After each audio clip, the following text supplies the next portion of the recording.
Good afternoon. Welcome to Four Sides TV. నేను అంజలి ముందుగా headlines. CM Chandrababu అధ్యక్షతన ఏపీ కేబినెట్ భేటీ పలు కీలక నిర్ణయాలు తీసుకోనున్న మంత్రివర్గం.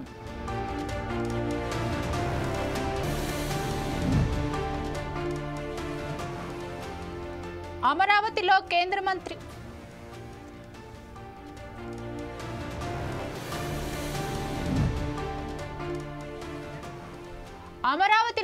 మంత్రి నిర్మలా సీతారామన్ పర్యటన బ్యాంక్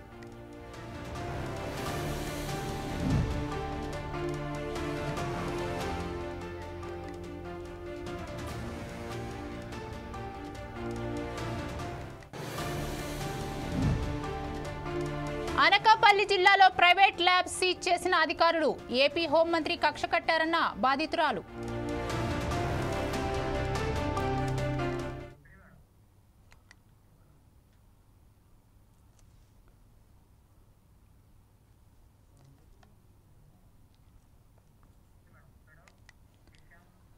ఇక డీటెయిల్స్ చూస్తే తిరుమల శ్రీవారి ఆలయంలో జరిగిన పరకామణి చోరీ కేసులో విచారణ కీలక దశకు చేరుకుంది. ఈ కేసులో మాజీ టీటీడీ చైర్మన్ వైవి సుబ్బారెడ్డి విజయవాడలోని సిఐడి కార్యాలయం వద్ద సీట్ ముందు హాజరయ్యారు.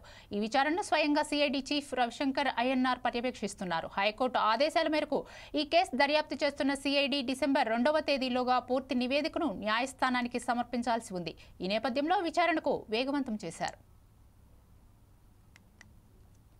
FBIR ghee tanker enters Prasadam preparation undergoes mandatory TTD lab testing and non-compliant tankers are rejected. This procedure was followed both during Chandrababu regime, that is 2014 to 19 and 19 to 20. Parakamani చోరీ case అప్పట్లో జరిగిన పరిణామాలు, లోక్ అదాలత్లో రాజీ చేసుకోవటం వంటి కీలక అంశాలపై సిఐడి అధికారులు సుబ్బారెడ్డిని ప్రశ్నించనున్నట్టు సమాచారం. ఈ కేసులో నిందితుడు రవికుమార్ ఆస్తులు, బ్యాంక్ లావాదేవీల గురించి కూడా ఆరా తీయనున్నట్లు తెలుస్తోంది. మరోవైపు పరకామణి చోరీ గురించి తనకు తెలియదని, దొంగతనం జరిగిందని మాత్రమే చెప్పారని వైవి సుబ్బారెడ్డి ఇప్పటికే చెప్పారు. స్వామివారి సేవలో నీతి నిజాయితీతో పనిచేశానని, తనపై వస్తున్న ఆరోపణలు రాజకీయ దుష్ప్రచారంతో భాగమేనని ఆయన కొట్టిపారేశారు.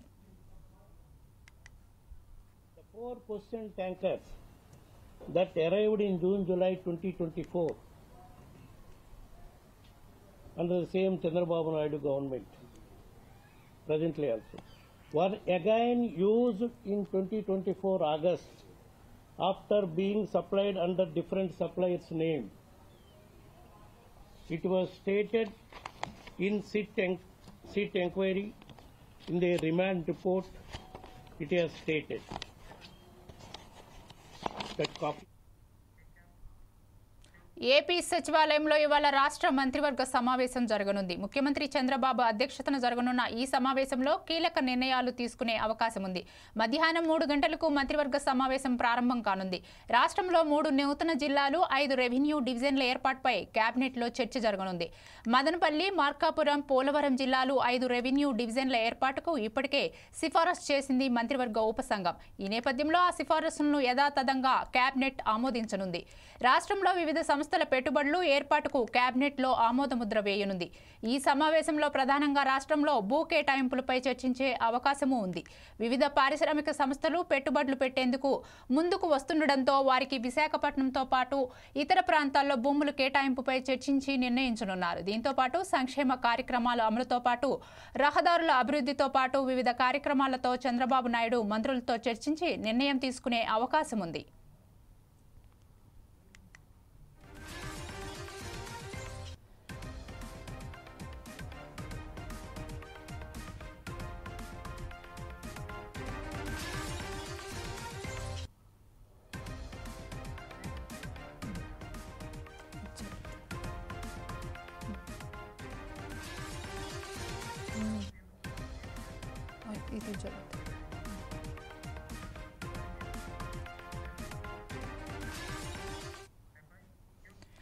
ఏపీ కేబినెట్ భేటీకి సంబంధించి మరింత సమాచారం మా ప్రతినిధి హేమంత్ అందిస్తారు.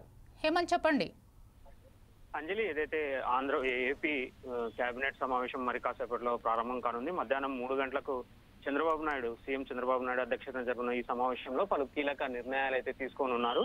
మధ్యాహ్నం 3 గంటలకు సచివాలయంలో ఈ మంత్రివర్గ సమావేశం అయితే జరగనుంది. ఈ సమావేశానికి ప్రధానంగా రాష్ట్రంలోని భూ కేటాయింపులపైనే చర్చించే అవకాశం అయితే కనపడుతుంది. వివిధ పారిశ్రామిక సంస్థలు పెట్టుబడులు పెట్టేందుకు ముందుకు వస్తుండడంతో వారికి విశాఖపట్నంతో పాటు ఇతర ప్రాంతాల్లో భూ కేటాయింపులపై చర్చించి నిర్ణయం తీసుకోనున్నారు. దీంతో పాటు సంక్షేమ కార్యక్రమాల అమలుతో పాటు రహదారుల అభివృద్ధితో పాటు వివిధ కార్యక్రమాలతో చంద్రబాబు నాయుడు మంత్రులతో సీఎం చంద్రబాబు అయితే చర్చించే అవకాశం ఉంది. అలాగే కొత్త జిల్లాల ఏర్పాటుపై ఇప్పటికే కీలక దశకు చేరుకోవడంతో కొత్తగా 3 జిల్లాలకు సంబంధించి ఈ సమావేశంలో కూడా చర్చించనున్నారు. ఏదైతే కొత్త జిల్లాల ఏర్పాటు పైన ఇప్పటికే కీలక పరిణామం అయితే చోటు చేసుకుందని చెప్పాలి అంజలి. 3 కొత్త జిల్లాలకు ఏర్పాటు చేస్తూ ప్రిలిమినరీ నోటిఫికేషన్లు ప్రభుత్వం ఇప్పటికే విడుదల చేసింది.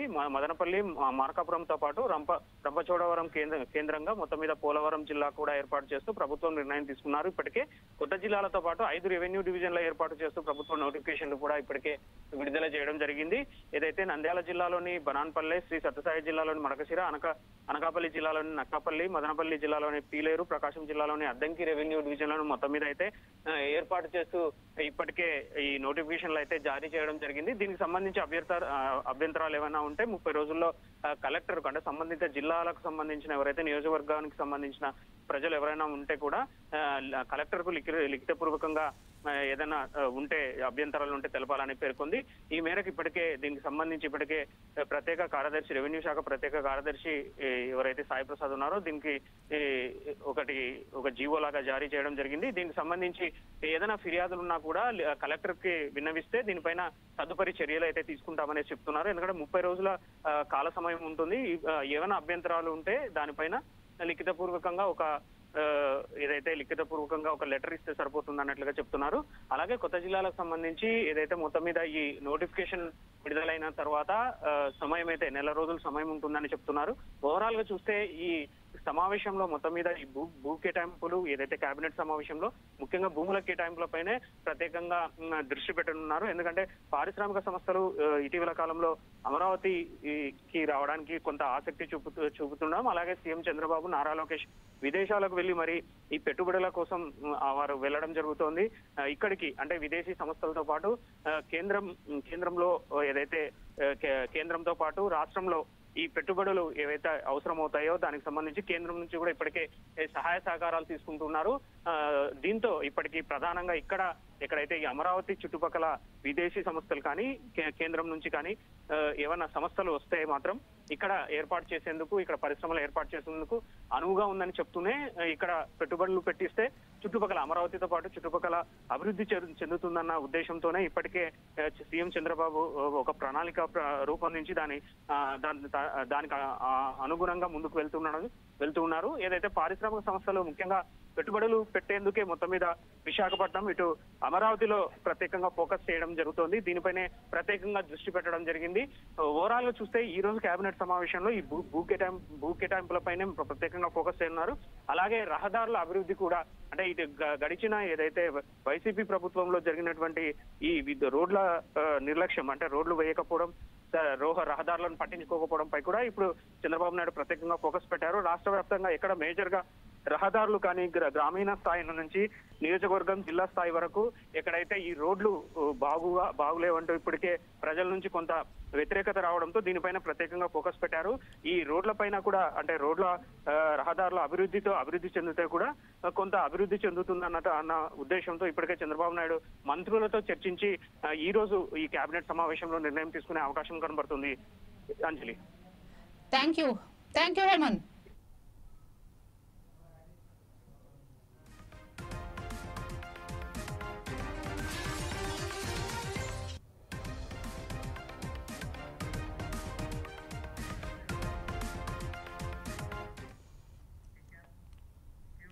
అమరావతిలో వివిధ బ్యాంకులు, బీమా సంస్థల ప్రధాన కార్యాలయాలకు కేంద్ర ఆర్థిక మంత్రి నిర్మలా సీతారామన్ శంకుస్థాపన చేశారు.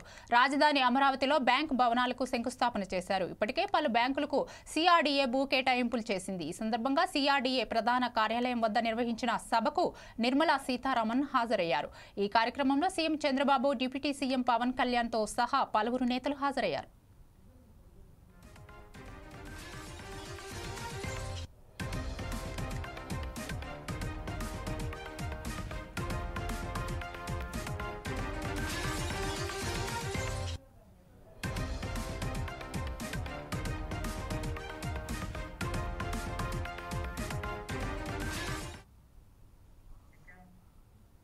కాకినాడ జిల్లాలోని తుని నియోజకవర్గంలో అన్నదాత సుఖీభవ కార్యక్రమం నిర్వహించారు. ఈ కార్యక్రమానికి ప్రభుత్వ విప్ ఎమ్మెల్యే దివ్య, కూటమి నాయకులు, కార్యకర్తలు హాజరయ్యారు.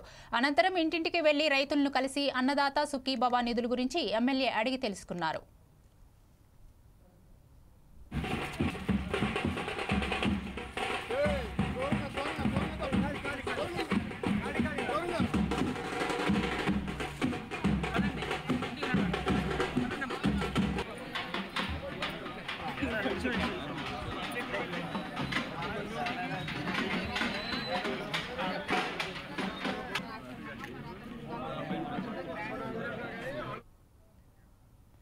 అనకాపల్లి జిల్లా ఎస్ రాయవరం మండలంలో అట్రోడ్డు వద్ద ఓ ప్రైవేట్ ల్యాబ్ను వైద్య ఆరోగ్య శాఖ అధికారులు సీజ్ చేశారు.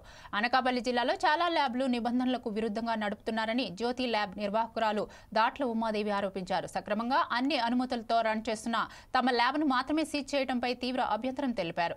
రాష్ట్ర హోంమంత్రి అనిత ఆదేశాలతోనే అధికారులు సీజ్ చేశారని తెలిపారు. ఇటీవల రాజయ్యపేట వద్ద బల్క్ డ్రగ్ పార్క్ ని వ్యతిరేకిస్తున్న మత్స్యకారులు చేస్తున్న దీక్షకు సంఘీభావం తెలిపినందుకు తనపై హోంమంత్రి అనిత కక్ష కట్టారని దాట్ల ఉమాదేవి ఆరోపించారు. అధికారులు ఇష్టారాజ్యంగా ప్రశ్నలు వేసి ఇబ్బందులకు గురి చేశారని అంటున్న ల్యాబ్ నిర్వాహకురాలు ఉమాదేవితో మా విశాఖ ప్రతినిధి ఫేస్ టు ఫేస్.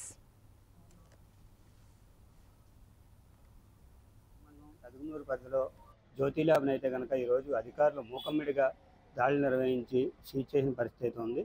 అయితే జిల్లా మొత్తం మీద ఈ ఒక్క ల్యాబ్ని సీజ్ చేశారు. మిగతా ఏ ల్యాబ్లు కూడా సీజ్ చేయకపోవడానికి కారణాలు అయితే ఎన్నో ఉన్నాయని చెప్పుకోవాలి. రాష్ట్ర హోంమంత్రి వంగలపూడి అనిత నియోజకవర్గంగా పాకిరేపేట ఉంది. ఆ పాకిరేపేట నియోజకవర్గంలో ఉన్న ఈ ఒక్క ల్యాబ్ను మాత్రమే అధికారులు మూకమ్మిడిగా రెవెన్యూ, పోలీస్, ఆ జిల్లా యంత్రాంగం అంతా కూడా ఇక్కడికి వచ్చి చీజ్ చేయని పరిస్థితి ఉంది. అసలు ఎందుకు చీజ్ చేశారు, చీజ్ చేయడానికి గల కారణాలు ఏంటి, వారికి ఎంతవరకు అనుమతులు ఉన్నాయి అనే విషయాలు అయితే కనుక మనతో పాటు ఆ నిర్వాహకురాలు ఎవరైతే ఉన్నారో దాంట్లో ఉమాదేవి గారిని అడిగి మరిన్ని వివరాలు తెలుసుకున్నాం. అమ్మ, మీ ల్యాబ్ను మాత్రమే చీజ్ చేయడానికి కారణాలు ఏంటి? ఇంతకు ముందు ఎప్పుడైనా మిగతా ఎవరైనా పరిశీలనకు వచ్చారా? ఇంతకు ముందు చెక్ చేస్తే మిగతా ల్యాబుల పరిస్థితి ఏంటి? మీ ల్యాబ్ని చీజ్ చేయడానికి గల కారణాలు ఈరోజు ఏం జరిగిందనే వివరాలు చెప్పండి. అక్టోబర్లో వచ్చారండి మా ల్యాబ్కి. అక్టోబర్ నెలాఖరికి డిఎంఎన్హెచ్ఓ గారు వచ్చారు, మేడం వచ్చారు. ఆ రోజు కూడా ఏంటంటే మాది ల్యాండ్ ఫారెస్ట్లో ల్యాండ్ సర్వేర్లు వచ్చారనమాట. ఒక 15 మంది సర్వేర్లు మా ల్యాండ్ దగ్గరికి రావడం జరిగింది. అయితే అక్కడికి నేను ఏం చేశానంటే ఒక లెటర్ ఇద్దాం, ఎంఆర్ఓ గారు మాకు చెప్పాలి కదండి, పక్క సరౌండింగ్ ల్యాండ్ వాళ్ళకి చెప్పకుండా ఫారెస్ట్ అవని ఏదైనా సరౌండింగ్ ల్యాబ్ ఉన్న వాళ్ళకి మనకి నోటీస్ ఇచ్చి అప్పుడు వాళ్ళు రావాలి కదా. అలాంటిది అది ఎందుకు రాలేదని చెప్పి మేము ఎంఆర్ఓ గారికి లెటర్ ఇద్దామని చెప్పి లెటర్ పట్టుకుని నేను ఆ లెటర్ పట్టుకుని గుర్రాస్పేట వెళ్ళడం జరిగింది. వెళ్ళినప్పుడు ఆ సగం దూరం వెళ్ళేసరికి ఇక్కడికి డిఎంఎన్హెచ్ఓ గారు కారులో సిబ్బందితో వచ్చారని చెప్పేసి అంటే మళ్ళీ ఆ లెటర్ కూడా ఇవ్వకుండా వెనక్కి రావడం జరిగింది. వెనక్కి వచ్చిన తర్వాత మేడం చూశారు, ఎక్స్రే టెక్నీషియన్ లేరు, ఈసీజీ టెక్నీషియన్ ఉండాలి, అది ఇది అన్నారు. మీరే చేస్తారా అన్నారు. టెక్నీషియన్ ఆల్రెడీ ఇది వరకు ఉండే అతను జాబ్ వచ్చి వెళ్ళిపోయారు. సరే ఇంకా మరి ఎవరు లేరు మేడం, మనకి ఎలాగా 1-2 వస్తాయి ఎప్పుడో కానీ, అది నేనే చేస్తానని చెప్తే సరే మేము నోటీస్ పంపిస్తాం 4 డేస్లో అని చెప్పారు. అయితే మాకు వాళ్ళు ఆల్రెడీ నోటీస్ పంపించారట కానీ మాకు తెలీదు, అసలు మాకు రాలేదు. ఇది మరి పోస్ట్ మ్యాన్ తప్పిదమా, ఇది కూడా మరి కావాలని అన్నది నాకైతే తెలీదు. అది కూడా మరి అయితే పోస్ట్ మ్యాన్ అయితే ఇవ్వకుండా తనేం చేశాడంటే కవర్ అతని దగ్గరే ఉంచుకుని ఆన్లైన్లో మాకు ఇచ్చేసినట్టు డెలివరీ కొట్టాడండి. అది కూడా మా దగ్గర ప్రూఫ్లు ఉన్నాయి. Thimmapuram postman. అది ఎప్పుడంటే ఎట్ ఏ టైం మా తుని ల్యాబ్ 17వ తారీఖుని సీల్ చేశారు, 17/11/2025ని. అదే రోజు ఇద్దరు వచ్చి బండి మీద 7:30కి నాకు నోటీస్ ఇచ్చారనమాట. బై హ్యాండ్ పట్టుకొచ్చి ఇచ్చారు. అదేంటండి నోటీస్ రాలేదా మీకు అని అడిగారు. అదే మాకు నోటీస్ ఏం రాలేదని అని చెప్పేసి ఇస్తే వారం రోజులు టైం ఇచ్చారు. వారం రోజులు టైం ఇచ్చి ఎక్స్రే ఈసీజీ టెక్నీషియన్ అన్నారు. టెక్నీషియన్ నాకు ఇక్కడ అవైలబుల్గా లేరండి, మరి ఎవరో నాకు ఇప్పటికప్పుడు దొరకలేదు, సో ఆ యూనిట్స్ 2 తీసేస్తున్నానని చెప్పేసి వాళ్ళకి లెటర్ ఇవ్వడం, క్లారిఫికేషన్ ఇవ్వడం, ప్రైజ్ లిస్ట్ పెట్టాలి అది ఇది అంటే అన్ని దానికి వాళ్ళు ఏదైతే ఇచ్చారో అది నేను క్లారిఫికేషన్ ఇవ్వడం జరిగింది. పట్టుకెళ్ళి ఇస్తే వాళ్ళు మీకు మాకు పోస్ట్ మ్యాన్ ఇవ్వలేదండి, మరి మీకు అతను మా పోస్ట్ మ్యాన్ గట్టిగా నిలదీస్తే డెలివరీ కొట్టాడు కానీ కవర్ ఇవ్వలేదన్నమాట. తర్వాత ఇచ్చాడనమాట. ఈ బై హ్యాండ్ కవర్ వచ్చిన తర్వాత అప్పుడు అతను పట్టుకొచ్చి ఇవ్వడం జరిగింది. అయితే మేము క్లారిఫికేషన్ ఇచ్చాం ఆల్రెడీ పట్టుకెళ్ళి. కానీ ఈ రోజు అకస్మాత్తుగా మధ్యాహ్నం 12 గంటలకి ఇప్పుడు వచ్చి ఒక 2 గంటల పాటు వాళ్ళు ఏ రకంగా ఏది దొరుకుతుంది లోపల ఏది దొరుకుతుంది అని 10 మంది వచ్చి 10 మంది మా సిస్టమ్ కూడా వాళ్ళే ఆపరేట్ చేసుకున్నారు. మా సిస్టమ్ కూడా కంప్యూటర్ కూడా మొత్తం వాళ్ళే ఆపరేట్ చేసేసుకుని వాళ్ళే చూసుకుని అన్ని రకాలుగా వాళ్ళే అన్ని ఎంఆర్ఓ గారు, ఆర్ఐ గారు, అందరు రెవెన్యూ డిపార్ట్మెంట్, ఒక 3-4 కానిస్టేబుల్స్, డిఎంఎన్హెచ్ఓ గారు, అడిషనల్ డిఎంఎన్హెచ్ఓ గారు, మొత్తం అందరూ 10 మంది వచ్చి ఈ రోజు మమ్మల్ని భయభ్రాంతులు చేసి ఏం జరుగుతుందో తెలియట్లేదు అక్కడ లోపల. అంతలా ఇబ్బంది పెట్టి మొత్తానికి ఎలా అయితే ఈ రోజు సీల్ చేస్తారండి ల్యాబ్. పాథాలజిస్ట్ ఉండాలి, పాథాలజిస్ట్ ఇప్పుడు లేరు. ఇది వరకు ఆల్రెడీ పాథాలజిస్ట్ ఉండాలని చెప్పి కోర్టు ఇస్తే పాథాలజిస్ట్ ఆల్రెడీ మేము ఇది వరకు పెట్టుకున్నాం. అప్పుడు లెటర్ ఇచ్చారు ఆవిడ, అప్పుడు అవన్నీ ఇచ్చాం. తర్వాత కోర్టులో కేసు ఉందండి, ఎంఎస్సీ యాక్సెప్ట్ చేశారని చెప్పి మాకు అసోసియేషన్ వాళ్ళు చెప్పారు. చెప్పితే సరే నాది ఎంఎస్సీ మైక్రోబయాలజీ కదా అని చెప్పేసి మేము ఇంకా తర్వాత పాథాలజిస్ట్ మేడంని నేను ఏం అడగలేదు. అయితే ఇప్పుడు మళ్ళీ పాథాలజిస్ట్ కావాలన్నారు అండి. ఈ రోజు నక్కపల్లి గవర్నమెంట్ హాస్పిటల్లో పాథాలజిస్ట్ ఉన్నారండి. గవర్నమెంట్ హాస్పిటల్లో పాథాలజిస్ట్ ఉన్నారా నాకు చెప్పాలి. మరి అనకాపల్లి జిల్లాలో ప్రతి ల్యాబ్ లో ఈ రోజు పాథాలజిస్ట్ తోనే నడుస్తున్నాయా మిగతా ల్యాబ్లన్నీ? అంటే ఒక్క నా ల్యాబ్కే పాథాలజిస్ట్ కావాల్సి వచ్చింది ఈ రోజు. నా ల్యాబ్కి అది కారణం దొరికింది వాళ్ళకి. ఇప్పుడు లేదు, మరి కారణం చూపించి సీల్ చేస్తారు. ఇదే అడ్రోడ్ లో 4 ల్యాబ్లు ఉన్నాయి. అనకాపల్లి జిల్లాలో ఇంకెన్ని ల్యాబ్లు ఉన్నాయో, రిజిస్టర్ అయిన ల్యాబ్లు ఎన్ని ఉన్నాయి, అన్రిజిస్టర్డ్ ల్యాబ్లు ఎన్నో నడుస్తున్నాయి. వాటికి వేట్లకి లేనిది ఈ రోజు నాది ఇంకా 2027 వరకు నాది రిజిస్టర్ అయి ఉంది, అన్ని సర్టిఫికేట్లు ఉన్నాయి. ఇంత అలా ఉన్న నా ల్యాబ్ నే సీల్ చేశారంటే దీని అంతటికి కారణం కక్షాపూరితంగా అన్నమాట. రాజీపేట ధర్నాలో నేను సంఘీభావం తెలిపినందుకు హోమ్ మినిస్టర్ మాకు ఇచ్చిన గౌరవం అన్నమాట ఇది. ఒక మహిళా హోమ్ మినిస్టర్ ఒక మహిళ మీద పగ తీర్చుకుని మమ్మల్ని ఈ రోజు ఈ రోడ్డు మీద నిలబెట్టాల్సినంత పరిస్థితి వచ్చిందండి హోమ్ మినిస్టర్ గారికి. ఇంతటితో కక్ష తీరిపోయి 2 ల్యాబ్లు మూసాను. అమ్మయ్య నాకు కడుపు చల్లగా ఉందనుకుంటే పర్వాలేదు, లేదు ఆవిడ చచ్చిపోతేనే అనుకుంటే ఇంకా అది కూడా జరగచ్చండి. రేపు పొద్దున్న నా కుటుంబానికి నాకు కూడా ఆవిడ వల్ల ప్రాణహాని ఉందని నేను 100% అనుకుంటున్నానండి. ఎందుకంటే నాకు ఆ రక్షణ కూడా కల్పించాలి. రేపు పొద్దున నా కుటుంబానికి నాకు ఏం జరిగినా కూడా దీనికి బాధ్యత అంతా కూడా హోమ్ మినిస్టర్ తీసుకోవాల్సిందే. ఈ రోజు వంగలపూడి అనిత గారు చేసిన కక్షాపూరిత రాజకీయం వల్ల ఈ రోజు ఈ ల్యాబ్లు 2 సీల్ చేశారండి. ఈ రోజు అనకాపల్లి జిల్లా అంతా డిఎంఎన్హెచ్ఓ ఆఫీస్ కాదు, ఎక్కడెక్కడికో దాంట్లో ఉమాదేవ్ అంటే తెలిసిపోయింది. ఎందుకంటే బల్ట్రెక్ పార్క్ కి వ్యతిరేకించారు. భూమి ఇవ్వనన్నాం మేము, మా భూమి ఇవ్వను అన్నందుకు ఈ రోజు నా పేరు ఎక్కడెక్కడికో వెళ్ళిపోతుంది. అంత దారుణంగా ఈ రోజు ఆవిడ ఇలా క్రియేట్ చేసి ఇంత దారుణంగా వ్యవహరిస్తున్నారనమాట ఒక మహిళ మీద. ఇంకెంతకంటే ఇంకెలాంటి చర్యలు ఉంటాయండి? పదవి ఉన్నది, రాజకీయం ఉన్నది అని చెప్పి ఇలాంటి చర్యలు చేస్తారు. అవసరమైతే వీలైతే ప్రజలకి ఏ రకంగా ఇక్కడ ప్రజలు ఏం కోరుకున్నారో దానికి ఏమైనా నేను చేయగలనా అన్నది ఆవిడ చూసుకోవాలి. అంతే తప్ప వెనకాల నుంచి వచ్చి ఇలాంటి రాజకీయం చేయడం ఏంటండి? రాజకీయం పదవి ఉందని ఇలాంటి రాజకీయాలు చేస్తారు. ఎంత దారుణంగా మహిళల్ని ఇబ్బంది పెడితే హోమ్ మినిస్టర్ పదవి ఏంటండి? మహిళల్ని ఇబ్బంది పెట్టడానికి ఇచ్చారా హోమ్ మినిస్టర్ పదవి? ఇది పరిస్థితి. ప్రస్తుతం అయితే కనుక ఆ మహిళ ఆవేదన అయితే మనం చూడొచ్చు. హోమ్ మినిస్టర్ కాన్స్టిట్యున్సీలో హోమ్ మినిస్టర్ కావాలనే బల్ట్రెక్ పార్క్ వ్యతిరేకంగా ఎవరైతే ఆమె అయితే కనుక సంఘీభావం తెలిపిన పరిస్థితి ఉంది.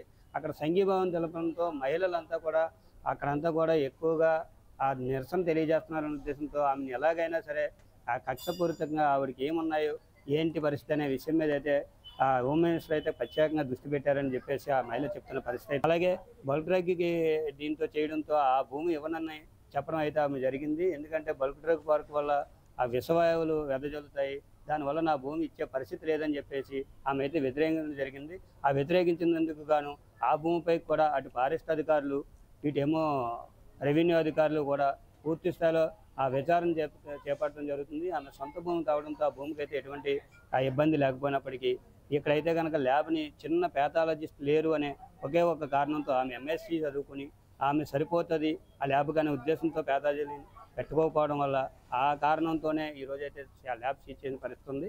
కెమెరామెన్ శ్రీనివాస్తో సత్యనారాయణ, 4 సైడ్స్, విశాఖపట్నం. అనకాపల్లి జిల్లా డాక్టర్ బిఆర్ అంబేద్కర్ కోనసీమ జిల్లా ముమ్మిడివరం నియోజకవర్గంలోని బలసుతిప్ప గ్రామంలో పడవల పోటీలు నిర్వహించారు. కాట్రేనికోన మండలం బలసుతిప్ప గ్రామంలో చేపల వేట కోసం గోదావరిలో పడవలు పోటీలు నిర్వహించారు. అనాదిగా వస్తున్న ఆచారాన్ని కొనసాగిస్తున్నామని గ్రామస్తులు తెలిపారు. గోదావరిలో చేపల వేట సాగించేందుకు పడవలపై మత్స్యకారులు పోటీ పడ్డారు. చేపల వేటలో వివాదాలు తలెత్తకుండా పోటీలు నిర్వహిస్తున్నామని గ్రామస్తులు వెల్లడించారు. బలసుతిప్ప గ్రామం నుంచి కోటిపల్లి రేవు వరకు సుమారుగా 25 కిలోమీటర్ల పడవలు పోటీలు నిర్వహించారు. పోటీలో 90 పడవలు పాల్గొన్నాయి. గ్రామం నుండి మరి బ్రతుకుతీరు నిమిస్తం అంటే ఇక్కడ నుంచి బలుస్తెప్ప నుంచి ఈ పల్లంకూరు గోదావరం నుండి ఎదుర్లంక గోదావరం నుండి కోటిపల్లి వరకు కూడా మరి మా గ్రామం నుంచి లంగారు కట్టలు కట్టుకునే మరి ఫిషర్మెన్ ఉన్నారు. వాళ్ళ విషయం అయితే దాని నిమిత్తం ప్రతి ఏటా కూడా అమావాస్య వెళ్ళిన తర్వాత మా గ్రామ పెద్దల సమక్షంలో వీళ్ళందరూ కూడా ఒకరోజు నిర్ణయిస్తాం ఈ లంగర్ కట్టు నావలు బయలుదేరడానికి. అంటే మీరు మరి పోటీ కింద పోటీ విధానమే వస్తుంది. ఇది అంటే బ్రతుకు విధానం కోసం మరి పోటీ పడ్డ తప్పడం లేదు. కాబట్టి ప్రతి ఏటా కూడా మరి ఈ రోజు మేము నిర్ణయించడం జరిగింది. మరి అందరూ కూడా సక్రంగా ఈరోజు ఎవరికి ఏ ఇబ్బంది లేకుండా కూడా మరి బయలుదేరి వెళ్ళారు. ఎందుకంటే ఎక్కడ మత్స్య సంపద బాగా దొరుకుతుందో అదే ప్రాంతంలో ఎవరు ముందుగా వేసుకుంటారో వారికి ఆ స్థానం మళ్ళీ గోదావరి వచ్చి సంవత్సరాంతం కూడా వాళ్ళు అక్కడ వేటాడుకునే విధంగా మా గ్రామ కట్టుబడి ఒకటి ఉంది. పానాదికి వస్తున్నట్టు ఆచారం ఇది. గతంలో అయితే నావల మెడ్లుకుని వెళ్ళేవారు, ఇబ్బందులు పడుతూ కష్టపడి వెళ్ళేవారు. ఇప్పుడైతే టెక్నాలజీ పెరిగింది కాబట్టి మరి నావలు స్పీడ్గా వెళ్ళడానికి ఇంజిన్ మరబోట్లను తయారు చేసుకుని వాటి మీద ప్రయాణించి మరి తొందరగా వెళ్ళి అక్కడ ఎవరైతే వేసుకుంటారో వాళ్ళకి ఆ స్థానం. కాబట్టి ఇక మా బలుస్తెపు గ్రామం గోదావరిని చూసినట్లయితే సుమారుగా ఒక 20 కిలోమీటర్ల వరకు ప్రయాణం చేస్తారు వీళ్ళు. ఎక్కడెక్కడైతే ఎదురులంక అవనండి, యానం గోదావరి అవనండి, అలాగే కోటిపల్లి వరకు దంగేరి ఈ పరిసర ప్రాంతాల్లోనూ కూడా అనాదిగా మా తాత ముత్తాతల కాలం నుంచి కూడా మా బలుస్తెపు గ్రామస్తులే. ఈ నెల 30వ తేదీన విజయవాడలో కాపునాడు స్వర్ణోత్సవం జరగనుంది. ఈ నేపథ్యంలో ఈ కార్యక్రమానికి సంబంధించిన ఆహ్వాన పత్రికలను ఏపీ ఐడీసీ చైర్మన్ డేగల ప్రభాకర్ తన కార్యాలయంలో ఆవిష్కరించారు. మోహన్ రంగ కాపునాడు ఏర్పాటు చేసి 50 సంవత్సరాలు పూర్తయ్యాయి. సందర్భంగా విజయవాడలోని జింకానా గ్రౌండ్స్లో కాపునాడు స్వర్ణోత్సవ వేడుకలు జరపనున్నామని జిల్లా ఉపాధ్యక్షులు ఎర్రగోపు నాగేశ్వరరావు వెల్లడించారు. రాష్ట్ర వ్యాప్తంగా ఉన్న అన్ని కాపు సంఘాల నాయకులు పాల్గొనాలని కోరారు. కాపులంతా ఐక్యంగా ఉంటేనే కాపులకు రాజ్యాధికారం దక్కుతుందన్నారు. ఈ కార్యక్రమాన్ని జయప్రదం చేయాలని పిలుపునిచ్చారు. 30వ తారీఖు విజయవాడ జింకానా గ్రౌండ్స్లో సాయంత్రం 6 గంటల నుంచి 9 గంటల వరకు జరుగుతుంది. దాని అందరూ పెద్దలు ఆహ్వానించడానికి ఆహ్వాన పత్రాన్ని పెద్దలు డేగల ప్రభాకర్ గారు, కాపు నాయకులు మల్లిశెట్టి సుబ్బారావు గారు, కాపునాడు రాష్ట్ర కార్యదర్శి శ్రీ రామ సదాశివరావు గారు, జోన్ 3 అధ్యక్షులు మందలపాటి వెంకటరావు గారు, గుంటూరు జిల్లా కాపునాడు అధ్యక్షులు చెల్లుపల్లి శ్రీనివాస్ గారు, జిల్లా ఉపాధ్యక్షులు సోమరావు శ్రీనివాస్ గారు, అదేవిధంగా జిల్లా కాపునాడు జిల్లా కోశాధికారి తోట కోటేశ్వరరావు గారి చేతుల మీదుగా ఇవాళ ఈ ఆహ్వాన పత్రాన్ని గుంటూరులో ఉన్నటువంటి ప్రభుత్వ నాయకులందరికీ ఆహ్వానించడానికి ప్రారంభోత్సవం జరిగింది. సాయంత్రం 5 గంటలకు విజయవాడలో గొప్ప బహిరంగ సభ కాపునాడు పెట్టి 50 సంవత్సరాలు విజయ వెంకటరావు గారు ఆధ్వర్యంలో పెట్టి 50 సంవత్సరాలు అయింది. దానికి కాను ఇప్పుడు వహిస్తున్న గాల సుబ్రహ్మణ్యం గారి సారథ్యంలో గొప్ప బహిరంగ సభ ఆంధ్ర రాష్ట్రం నుంచి అనేక మూలల నుంచి ప్రజలు విస్తారంగా వస్తున్నారు.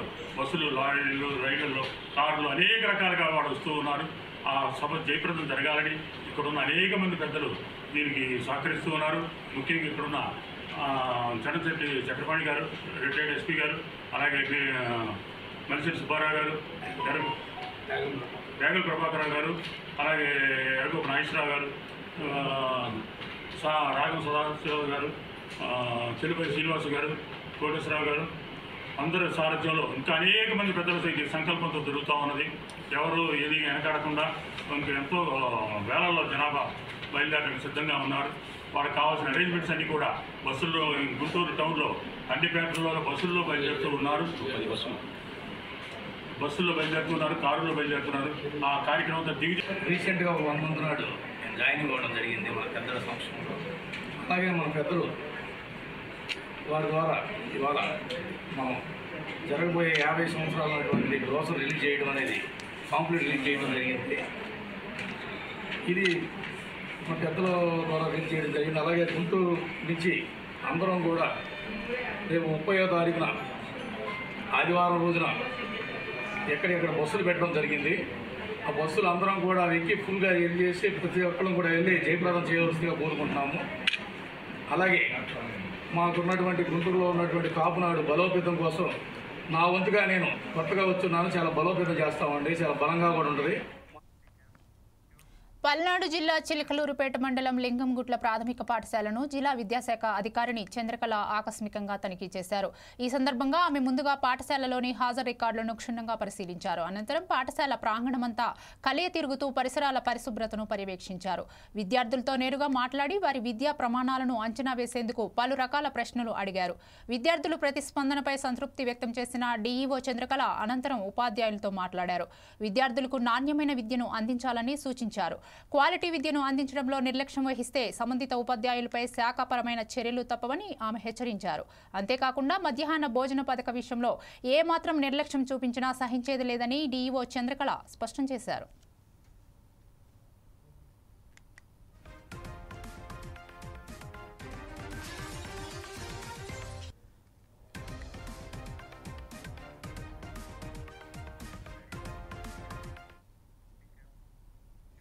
ఏపీ వ్యాప్తంగా బీసీలపై అనేక దాడులు జరుగుతున్న ప్రభుత్వం స్పందించకపోవడం చాలా బాధాకరమని యునైటెడ్ బీసీ ఫ్రంట్ వ్యవస్థాపకుడు పావులూరి హనుమంతరావు ఆవేదన వ్యక్తం చేశారు.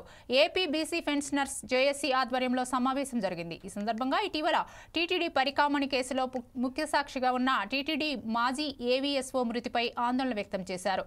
ఒక నిజాయితీ గల ఆఫీసర్గా అవినీతిని అంతం చేసేందుకు కృషి చేస్తున్న నేపథ్యంలో ఇటువంటి దారుణానికి పాల్పడటం అన్యాయమన్నారు. ఇప్పటికైనా ప్రభుత్వం కళ్లు తెరిచి బీసీ రక్షణ కోసం ప్రత్యేక చట్టాన్ని తీసుకురావాలని ఆయన డిమాండ్ చేశారు. ఈ నెల 14వ తారీఖు రాష్ట్రం మొత్తం కూడా చూసింది ఒక వార్త. పరకామణిలో జరిగేటువంటి అవినీతి మీద ఎవరైతే కేసు పెట్టారో ఆ కేసు ఏదైతే ఇప్పుడు విచారణ ముందు జరుగుతూ ఉందో దాంట్లో ప్రధానంగా కేసు పెట్టినటువంటి వ్యక్తి అయినటువంటి వెల్ఫేర్ విజిలెన్స్ సిఐ సతీష్ గారి మరణం అనేది మనం ఈరోజు 14వ తారీఖు అన్ని వార్తాపత్రికల్లో చూసాం. కానీ ఆంధ్రప్రదేశ్ రాష్ట్రంలో ఇదేమి దౌర్భాగ్యమో అర్థం కావట్లేదు. ఒక బీసీ, ఒక సిఐ విజిలెన్స్ ఆఫీసర్ ఒక అవినీతి భాగవతాన్ని బయటపెట్టి దాన్ని ముందుకు తీసుకొని వస్తే అతనికి రక్షణ కల్పించి ఆ కేసును నిష్పక్షపాతంగా ముందుకు తీసుకుపోవాల్సింది పోయి ఈరోజు ఆ సిఐ హత్య గావించబడితే రాష్ట్ర ప్రభుత్వం నుంచి కానీ ఎక్కడి నుంచి కూడా కనీసం స్పందన కూడా లేదనేది మనం ఈరోజు చూస్తూ ఉన్నాం. ఎందుకనంటే రాష్ట్రంలో జరిగినటువంటి మనం చాలా సంఘటనలు చూసాం. ఇప్పటి వరకు ఒక ఎస్సీల మీదో, ఒక ఎస్టీల మీదో, లేదు ఒక ఓసీ వర్గాల మీదో ఎటువంటి దాడులు జరిగినా సరే కానీ ఆయా సామాజికాలకు సంబంధించినటువంటి రాజకీయ అధికార పక్ష నేతలు అదేవిధంగా విపక్ష నేతలు కూడా వాళ్ళకి వెళ్ళడం వాళ్ళందరినీ మనము ఈ నెల 14వ తారీఖు రాష్ట్రం మొత్తం కూడా చూసింది ఒక వార్త. పరకామణిలో జరిగేటువంటి అవినీతి మీద ఎవరైతే కేసు పెట్టారో ఆ ముషీరాబాద్ నియోజకవర్గంలోని రామ్నగర్ డివిజన్లో నూతనంగా ఏర్పాటు చేసిన ఇందిరమ్మ క్యాంటీన్ను మంత్రి పొన్నం ప్రభాకర్ ప్రారంభించారు. బాగ్లింగంపల్లి సుందరయ్య పార్క్, కవాడిగూడ ఎన్పీపీసీ వద్ద ఇందిరమ్మ క్యాంటీన్ను ప్రారంభించి మంత్రి మాట్లాడారు. నగరానికి ఉపాధి కోసం వచ్చేవారికి, పేదలకు ఈ క్యాంటీన్లు ఉపయోగపడతాయని తెలిపారు. ప్రజల సంక్షేమాన్ని దృష్టిలో పెట్టుకుని కేవలం 5 రూపాయలకి టిఫిన్, 5 రూపాయలకు మధ్యాహ్న భోజనాన్ని ప్రభుత్వం అందిస్తోందన్నారు. Mayor Gadwal Vijayalakshmi, MLA Gopal, MP Anil Kumar Yadav, deputy mayor Srilatha, GHMC అధికారులు హాజరయ్యారు. కోసం లేదా ఇతరత్ర పనులకు పోయేటువంటి వాళ్ళ సౌకర్యం కోసం ఇందిరమ్మ క్యాంటీన్లను అల్పాహారంతో సహా అల్పాహారం సమయంలో అల్పాహారము, మధ్యాహ్న సమయంలో భోజనాన్ని నాణ్యతతోటి ఏర్పాటు చేసే విధంగా కౌంటర్లు ఏర్పాటు చేస్తా ఉన్నాం. జిహెచ్ఎంసీ అధికారులు ఇప్పటికే ఒక మ్యాపింగ్ ప్లానింగ్ చేసుకొని ఉన్నారు. ఇంకా ఎక్కడైనా ఇటువంటి ఇందిరమ్మ క్యాంటీన్లు ఎస్టాబ్లిష్ చేయాలనుకుంటే కూడా ప్రభుత్వం తరఫున గుర్తించడం జరుగుతూ ఉంది. ఎక్కడైనా ప్రజలు, ప్రజాప్రతినిధులు కూడా ఈ ప్రాంతంలో ఇందిరమ్మ క్యాంటీన్ ఉంటే ప్రజలకు సౌకర్యంగా ఉంటుందని చెప్తే అక్కడ కూడా ఏర్పాటు చేయడానికి సిద్ధంగా ఉన్నాం. హైదరాబాద్లో ఉపాధి కోసం లేదా ఇతర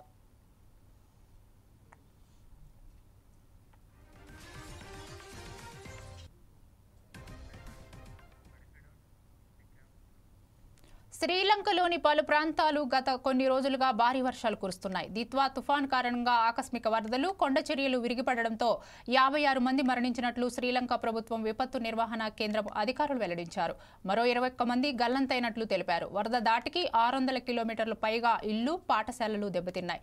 పలు వంతెనలు కొట్టుకుపోయాయి. అనేక రహదారులు, పొలాలు జల దిగ్బంధమయ్యాయి.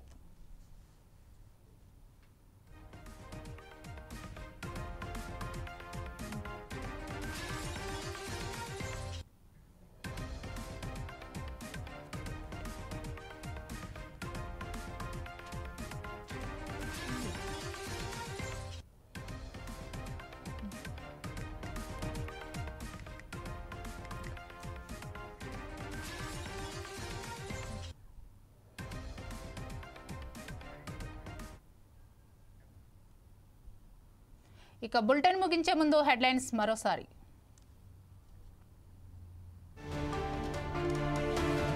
సీఎం చంద్రబాబు అధ్యక్షతన ఏపీ కేబినెట్ భేటీ, పలు కీలక నిర్ణయాలు తీసుకోనున్న మంత్రివర్గం.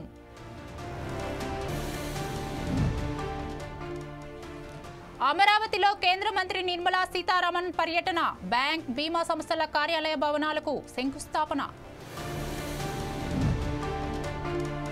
క్లైమాక్స్ కు చేరిన పరకామణి చోరీ కేసు, సిట్ విచారణకు హాజరైన వైవి సుబ్బారెడ్డి. అనకాపల్లి జిల్లాలో ప్రైవేట్ ల్యాబ్ సీజ్ చేసిన అధికారులు, ఏపీ హోంమంత్రి కక్ష కట్టారన్న బాధితురాలు. కోనసీమ జిల్లా బలుసుతిప్పలో పడవల పోటీలు, చేపల వేటలో వివాదాలు తలెత్తకుండా పోటీలు.